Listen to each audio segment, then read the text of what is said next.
Welcome to Innovator's Edge, an executive studio. We're privileged to bring you the most transformational leaders and innovators in the industry. And today we're joined by Adrian Jones of SCOR. He's the head of strategy and development. Welcome. Thank you. So Adrian, I think where we want to start today is kind of a global perspective. When SCOR looks at innovation, I know they don't attack the I word as kind of a silo, right?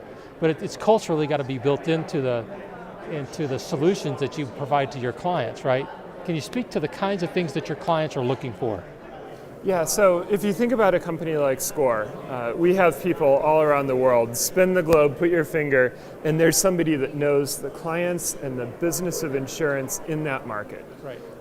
And so that's very effective, knowing your clients, right? That's the first thing.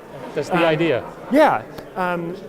So what's changing though is that fewer and fewer decisions are being taken by monoline insurance companies or individual local markets. They're increasingly being made at a global level. And so for a company like ours, which operates across 140 different countries, we have to be able to bring resources together in order to deliver that global capability that we have. And that's something that's fundamentally different about the industry compared to even 5 to 7 years ago. We increasingly have to federate resources around the underwriter. So the underwriter becomes both an underwriter but also a project manager, dealing with accounting, legal, finance, compliance, pricing, actuarial, et cetera. Bringing all those resources together, doing significantly larger deals often than has been done in the past. But that's also true for what we do in InsurTech. We have complicated deals. They oftentimes involve both reinsurance, possibly insurance on a primary basis where they're using our paper. Right. Also investment at the same time for companies where the business model changes from one day to the next. Right.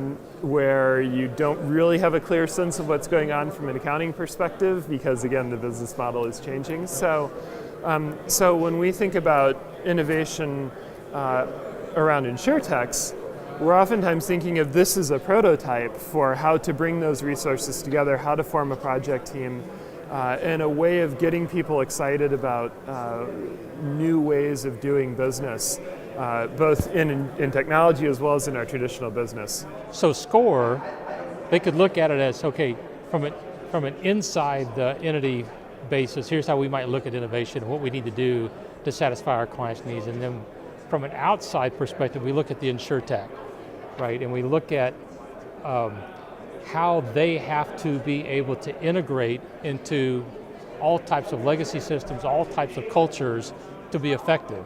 And does it turn out to be a little bit of a model for you on how you would do it internally? I think what it does is it gets people excited because it's something new and different. Okay.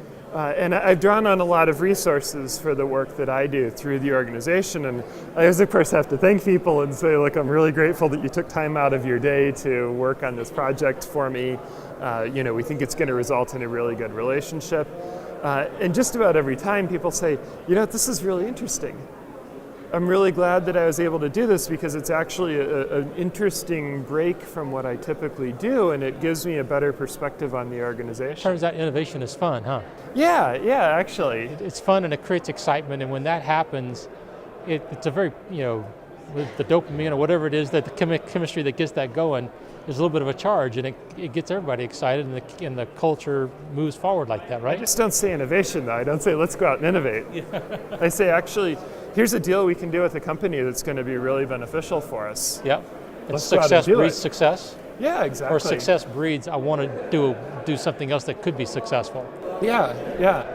So how do your clients, how has their need or their requests changed based upon the innovations that are kind of out there? The biggest change in reinsurance, I'm going to speak from a reinsurance perspective, which may be different than others, is increasingly global purchasing and increasingly looking to have all the risk covered all the time, no matter what. Right. And so that gets back to that global deal team structure that we talked about. Right. Our clients know their business far better than we do, to be perfectly honest. Right. And so while they are interested in our views of technology, they're not looking for us to drive their technological agenda. They're going to do that themselves. They want us to make sure that we really understand the impact of that technology on their business, on the frequency and severity of the risk that they're ceding, and being able to therefore provide the longevity that they expect, but also good, accurate reinsurance structures around that. So we see everything that's going on here in this conference. We see it at the very end of that chain. Right. That's a challenge for us, though, because if it doesn't work out, yeah, you're on the hook. Because by and large, your clients have very sophisticated, risk managers, right, or chief risk officers, very sophisticated. Or reinsurance buyers, yeah. Right. And so they bring their own innovation because they're managing their own risk, right? And then once they do that, then they're looking for SCOR to come help them provide that global blanket of coverage. Yeah, or even sometimes we'll have companies that come to us and say, we have a particular program which we're trying to launch, and we'd like you to quota share half of it for the first several years while we get it up to running. Right. And so that's very interesting because that business comes through our traditional underwriting channels. We need to make sure that they are really well equipped to be able to separate wheat from chaff. That when you talk about that, it occurs to me that by definition, you guys have to be called upon to quote some pretty interesting stuff. Innovative, maybe even crazy developments, technologies that is new. How in the world do you approach that? So we approach it the same way as we approach any traditional relationship, which doesn't sound very innovative. Yeah. But we're all about a long-term relationship. We're about having a relationship across multiple lines of business with the client. We are, and those two things are what really matters, to be honest. It's really those two.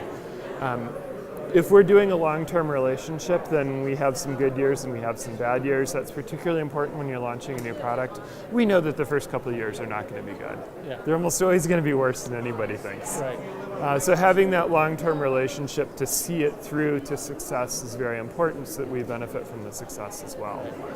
Or being able to tie it to other participations on reinsurance programs that the client has to offer.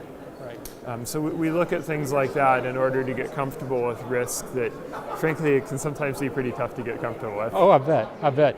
We've had the great pleasure of visiting with a number of people today and looking at innovation from lots of different perspectives.